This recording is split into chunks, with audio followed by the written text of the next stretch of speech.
பாலசுப்ரமணியர் அருளால் ஆன்மீக அன்பர்கள், நேயர்கள், ஜோதிட ஆர்வலர்கள் அனைவருக்கும் அன்பான வணக்கங்கள். நான் உங்கள் ஜோதிடர் ஸ்ரீ குரு சுந்தரவடிவேல்.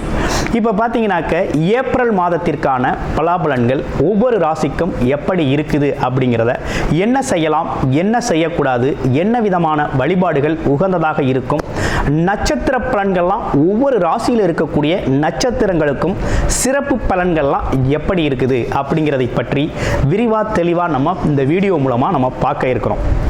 அந்த வகையில் பார்த்தீங்க அப்படின்னு கேட்டிங்கனாக்க, இப்போ இந்த மாதத்தோட சிறப்புகள் என்னென்ன இருக்குது அப்படின்னு பார்த்தோம்னா, ஏப்ரல் மாதத்தில் 8 விதமான சுப முகூர்த்தங்கள் அப்படிங்கிற ஒரு விஷயம் ரொம்ப சிறப்பாக இருக்குது.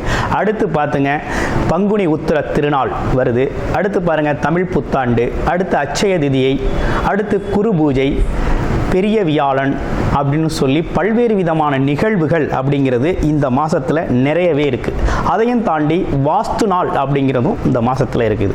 அப்போ இப்படிப்பட்ட சிறப்பு மிக்க இந்த மாதத்தில் உங்களுடைய ராசிக்கு இந்த கிரக பயிற்சிகள், கிரக மாற்றங்களால் என்னென்ன மாற்றங்களை நீங்கள் செஞ்சுக்கலாம், என்ன விதமான முயற்சிகள் கை கொடுக்கும் அப்படிங்கிறதை பற்றி விரிவாக தெளிவாக ஒவ்வொரு ராசிக்கும் மிக அழகாக பார்க்க இருக்கிறோம். நீங்கள் முழுமையாக இந்த வீடியோவை பாருங்கள். இப்போ உங்களுக்கு உங்களுடைய ராசிக்கு எப்படி இருக்கும் அப்படிங்கிறத இப்போ பார்க்கலாம்.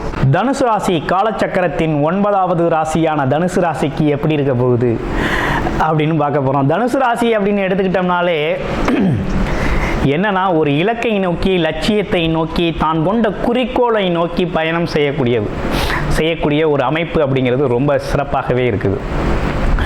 ஆனால் எப்போதுமே நம்ம ஒரு குருஸ்தானத்தில் ஒரு மதிப்பு மிக்கவராக நம்ம வலம் வருவோம். இந்த சமுதாயத்தில் வரம் வரக்கூடியவர்கள் தனுசு ராசி அன்பர்கள். தனுசு ராசியை பொறுத்த வகையில் பிறருக்கு ஆலோசனை வழங்குறது, அதுவும் பார்த்தீங்கன்னா தர்மகாரிய பணிகளில் நிறைய பேர் ஈடுபடக்கூடிய ஒரு அமைப்பு அப்படிங்கிறது உண்டு.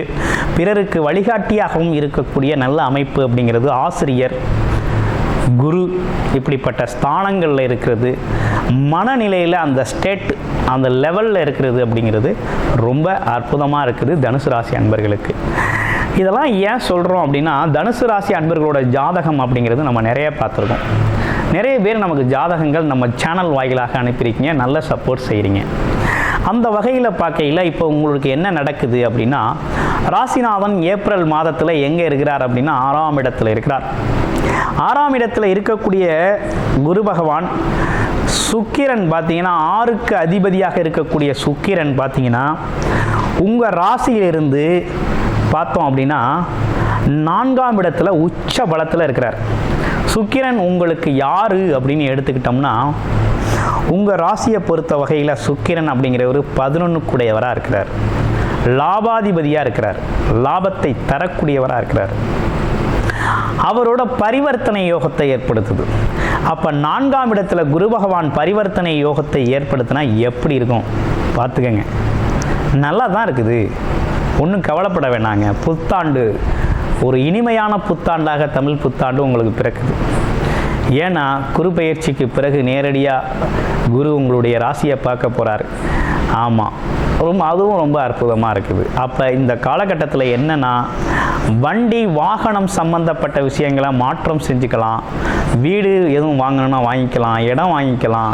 அடுத்து வேலை மாற்றம், இடமாற்றம், வேலை மாற்றம் செய்யணும்னா தாராளமாக வேலை மாற்றம் செஞ்சுக்கோங்க. சில பேருக்கு வேலையே பிடிக்காமல் வேறொரு வேலைக்கு போவீங்க, புது முயற்சியில் முன்னேற்றம் கிடைக்கும், நல்ல வேலை கிடைக்கும். அந்த மாதிரி சூழ்நிலைகள்லாம் ஏற்பட்டிருக்குது. சரி, வேறு ஏதேனும் தொழில் சம்மந்தப்பட்டு எப்படி இருக்குது அப்படின்னா, கண்டிப்பாக வேலை சம்மந்தப்பட்ட விஷயத்தில் இடமாற்றம் உண்டு. அதே இல்லாமல் ஒரு வேலையை விட்டுட்டு ஒரு புது வேலை பார்ப்பீங்க.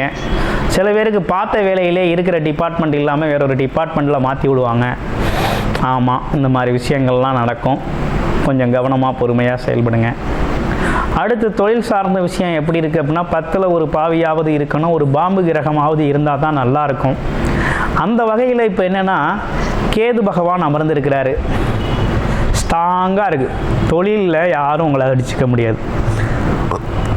உங்கள் தொழில் ஸ்தானத்தை உங்கள் ராசி அதிபதி குருவே பார்க்குறாரு, 5ஆம் இடமாக பார்க்குறாரு, பார்வையாக பார்க்குறாரு.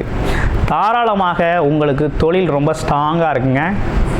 தொழிலில் அடிச்சுக்க முடியாது, தொழிலில் முன்னேற்றம் தான் உண்டு. இப்போ என்ன பிரச்சனைனா, உங்களை சுற்றி எல்லாம் நல்லது தான் நடக்குது, ஆனால் உங்கள் மனநிலையில் தான் கொஞ்சம் மாற்றம் இருக்குது, தடுமாற்றம் இருக்குது. என்னென்னா உங்கள் மனமே உங்களுக்கு எதிரியாக செயல்பட போகுது. அப்போ என்னென்னா நெகட்டிவ் தாட்ஸ், சின்ன சின்ன விஷயங்களில் நீங்கள் நெகட்டிவாக யோசிச்சிங்க அப்படின்னா மொத்தத்தையும் ஸ்பாயில் பண்ணிடும். அப்போ என்னென்னா உடல் மனம் சார்ந்த விஷயத்தில் கவனம் எடுத்துக்கணும். ஆமாம், சில நெகட்டிவான விஷயங்களுக்கு உங்கள் மனதை அனுமதிக்காதீங்க, கடந்து போகுங்கள். இதுவும் கடந்து போகும் அப்படிங்கிற மாதிரி கொஞ்சம் கடந்து போயிருங்க, வாழ்க்கை வளமாக இருக்குது. அடுத்து கவர்மெண்ட் செக்டார், அரசு துறைகளில் வேலை பார்க்கவும் கொஞ்சம் கவனமாக இருங்க. ஏன்னா இதுவரையும் சனி பகவான் 3ஆம் இடத்துல தான் இருந்தார்.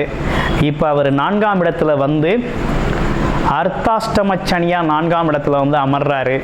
அப்போ அவர் அமர்ற இடம் எப்படி இருக்குது அப்படின்னு பார்த்தோம்னா 4ஆம் இடத்துல ஸ்தானபலம் பெறுறதுனால கொஞ்சம் உங்களோட நடத்தைகள் அனைத்தும் கவனிக்கப்படும். அது குடும்பத்திலையா இருந்தாலும் சரி, வெளியிலையா இருந்தாலும் சரி, ஆண்கள் பெண்கள் இருபலருக்குமே பொருந்தும். உங்களோட குணநலன்கள், நடத்தைகள், என்ன பேசுகிறீங்க, என்ன செய்கிறீங்க அப்படிங்கிற அனைத்து விஷயமும் கவனிக்கப்படுகிறது. அதனால் கொஞ்சம் கவனமாக இருங்க. அதே போல் பார்த்தீங்கன்னா பிறருக்கு உதவி செய்கிறதும் சரி, மற்றவங்களுக்காக எதையும் செய்யணும்னாலும் கொஞ்சம் பார்த்து கவனமாக செய்யுங்க. உத்தரவாதம் அப்படிங்கிற ஒரு விஷயத்தை அவசரப்பட்டு கொடுக்காதீங்க யாருக்கும். அரசு துறையில் இருக்கிறவங்க லஞ்சம் வாங்கக்கூடாது. வாங்கினீங்க அப்படின்னா இந்த காலகட்டத்தில் சனி பகவான் தண்டிச்சிருவார். சனி பகவான் தெரியும் இல்லையா, நீதி நேர்மைக்கு சொந்தக்காரர், சனீஸ்வரன் அப்படின்னு பட்டம் பெற்றவராக இருக்கிறாரு. அப்போ அவர் நீதியை வழங்கிடுவார். அதனால் பார்த்து கவனமாக இருங்க. மற்றபடி வேறு ஒன்றும் பெரிய பிரச்சனைகள் ஒன்றும் இல்லை. உடல் ஆரோக்கியம் சார்ந்த விஷயங்களில் கவனம் எடுத்துக்கோங்க. உங்களுக்கு திருமணம் சார்ந்த விஷயங்கள், சுப நிகழ்ச்சிகள் சார்ந்த விஷயங்கள், இவை அனைத்துமே பார்த்திங்கன்னா குரு பயிற்சிக்கு பிறகு ரொம்ப அட்டகாசமாக நடக்கும். ஆமாம், இப்போதைக்கு பொறுத்த வகையில் என்னென்னா அம்மாவோட உடல் ஆரோக்கியம் சம்மந்தப்பட்ட விஷயத்தில் கொஞ்சம் கவனம் எடுத்துக்கோங்க. இடம் வீடு சம்மந்தப்பட்ட விஷயத்தில் கொஞ்சம் கவனம் எடுத்துக்கோங்க. ஏன்னா கொஞ்சம் அடிப்படை செலவுகள் வரக்கூடிய அமைப்புகள் இருக்குது. அடுத்து வண்டி வாகனங்களை பழுது இருந்தால் நீக்கிக்கங்க, இல்லைன்னா திடீர்னு எங்கேயாவது போய் நின்றுக்கிறோம். அதனால் கொஞ்சம் அதை முன்கூட்டியே சரி செய்கிறதுக்கு முயற்சி செஞ்சுக்கங்க. ஆமாம், ஆடு மாடு கோழி வளர்ப்பு, விவசாய நிலம் சம்மந்தப்பட்ட விஷயங்கள் இருக்குது அப்படின்னா அதற்கான வழிகள் முன்னெச்சரிக்கையாக அதற்காக வந்து கொஞ்சம் தீர்வுகளை எடுத்து வச்சுக்கிட்டீங்க அப்படின்னா ரொம்ப சிறப்பாக இருக்கும். பேச்சுவார்த்தைகள் அப்படிங்கிறது சிறப்பாக இருக்குது. உங்களோட இப்போ என்னன்னு கேட்டிங்கன்னா கடன் சம்மந்தப்பட்ட விஷயங்கள், அதே நேரத்தில் உறவுகள் சம்மந்தப்பட்ட விஷயம், உடல் ஆரோக்கியம் சம்மந்தப்பட்ட விஷயத்தில் கொஞ்சம் கூடுதல் கவனம் தேவைப்படுகிறது. மற்றபடி உங்களுக்கான வருமானம் அப்படிங்கிறது எந்த குறையும் இல்லை. வருமானம் அப்படிங்கிறது வேலை பார்த்தாலும் சரி, தொழில் செஞ்சாலும் சரி, வியாபாரத்தில் இருந்தாலும் சரி, அதற்கான தடையில்லாத வருமானம் அப்படிங்கிறது உறுதியாக உண்டு. வேலை பார்ப்பவர்களுக்கு வேலைப்பளு கொஞ்சம் கூடுதலாக இருக்கும், கமிட்மெண்ட்ஸ் கொஞ்சம் கூடுதலாக இருக்கும். மற்றபடி வேற ஒன்றும் இல்லை. இந்த காலகட்டத்தில் உங்களுடைய பிறப்பு ஜாதகம் எப்படி இருக்குது அப்படின்னு பார்க்கணும். ஏன்னா தனுசு ராசி அன்பர்களோட பிறப்பு ஜாதகங்கள் நிறைய பேர் நமக்கு அனுப்பியிருக்கீங்க. அனைவருக்கும் மனமார்ந்த நன்றிகள்.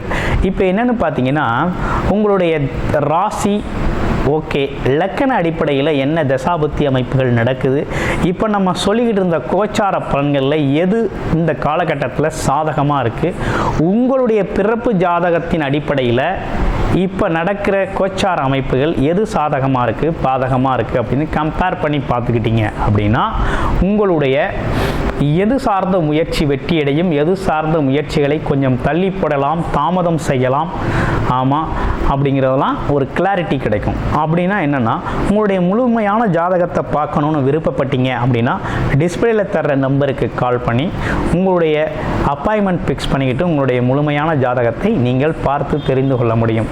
தொழில் வாய்ப்பு, வேலை வாய்ப்பு, அடுத்து திருமணம் சம்பந்தப்பட்ட விஷயங்கள், குழந்தைகள், அது இல்லாமல் கூட்டு தொழில் சம்பந்தப்பட்ட விஷயங்கள், அதுவும் இல்லாமல் போட்டி பந்தயங்கள், படிப்பு சம்பந்தப்பட்ட விஷயங்கள், திடீர் அதிர்ஷ்டங்கள், யோகங்கள் சம்பந்தப்பட்ட விஷயம், அனைத்து விதமான விஷயங்களையும் உங்களது ஜாதக அடிப்படையில் முழுமையாக நீங்கள் தெரிந்து கொள்ள முடியும். இப்போதைக்கு வழிபாடு அப்படின்னு நீங்கள் ஒரு விஷயத்தை செய்யணும்னு முயற்சி செஞ்சீங்க அப்படின்னா இந்த காலகட்டத்தில் நீங்கள் செய்ய வேண்டிய வழிபாடு அப்படின்னு எடுத்துக்கிட்டோம்னா என்னன்னு கேட்டிங்கன்னா ஸ்ரீ முருகப்பெருமானோட வழிபாடு அப்படிங்கிறது ரொம்ப முக்கியம் செவ்வாய்க்கிழமைகளில். அடுத்து பார்த்தீங்கன்னா தட்சணாமூர்த்தி வழிபாடு அப்படிங்கிறது வியாழக்கிழமைகளில் குரு பகவானோட வழிபாடு அப்படிங்கிறது ரொம்ப முக்கியம். இவை அனைத்தும் செஞ்சுக்கிட்டு வாங்க, வாழ்க்கை வளமாகும். நன்றி, வணக்கம், வாழ்த்துக்கள்.